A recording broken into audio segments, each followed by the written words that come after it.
प्रेमाचे शब्द स्नेहाचा स्पर्श, प्रेमाचे शब्द स्नेहाचा स्पर्श, आपुलकीची नजर कौतुकाची थाप, आपुलकीची नजर कौतुकाची थाप, अशा आहेत आमच्या मॅडम खास, अशा आहेत आमच्या मॅडम खास.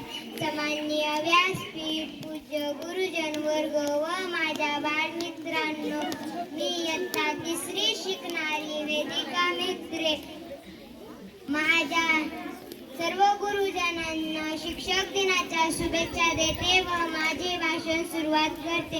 आज आपण येथे जमून जे भाषण करत आहोत ते या शिक्षकामुळे. मला माझ्या